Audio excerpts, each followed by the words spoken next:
po tayo ngayon sa isang bahagi ng paanan ng Binaliw Landfill kung saan naganap po yung pagguho ng bundok ng mga basura noong January 8. No? Ito po ay naririto sa Cebu City.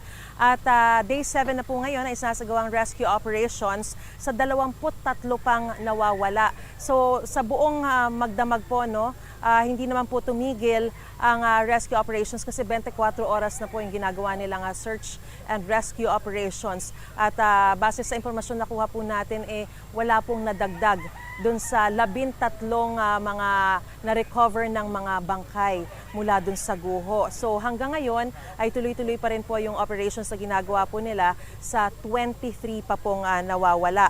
At para sa rescue operations po, humigit kumulang 500 mga personnel ng Bureau of Fire Protection, AFP, PNP at iba pang mga government agencies ang nagtutulungan, kasama po yung Prime Integrated Waste Solutions Incorporated ang nag-ooperate po sa landfill sa paghahanap dun sa mga nawawala. At hinati po sa 4 na quadrant yung pinaghahanapan nila para mas maging efficient, mas maging mabilis dahil nga po oras yung kalaban nila pagdating sa paghahanap. Dahil nga po, gaya na nabanggit ko, ay day 7 na po ng kanilang paghahanap.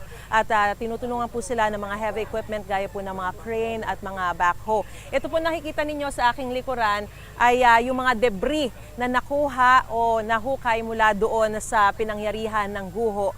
So, binabawasan po yung mga kalat doon, yung mga debris, at dito nilalagay muna dito sa aking likuran dahil nga po magiging dahilan din po yun para mas mapabilis yung kanilang paghahalukay.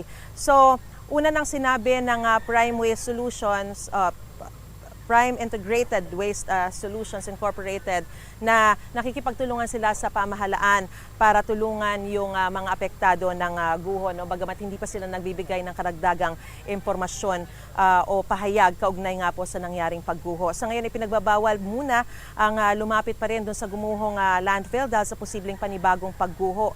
At patuloy pa rin kasi yung paggalaw ng mga basura, kaya posibleng bumagsak ang mga bahagi ng naiwang pasilidad, lalo na't paminsan-minsan may mga pag-uulan din, so posible rin po yan magdulot ng mga pagguho pa. So nagdeklara na rin po ng state of calamity dito sa lungsod ng Cebu dahil pa rin po sa pagguho, at ipinauubaya naman ng lokal na pamahalaan ang investigasyon sa Environmental Management Bureau ng Department of Environment and Natural Resources. Mamaya po ay makakausap po natin ang isa sa mga rescuers, si SFO1 Fulbert Navarro ng Bureau of Fire Protection Special Rescue Force, para bigyan tayo ng mga pinakabago o pinakasariwang balita kaugnay nga po sa kanilang isinasagawang paghahanap o rescue operations. Gusto mo bang mauna sa mga balita? Mag-subscribe na sa GMA Integrated News sa YouTube at tumutok sa unang balita.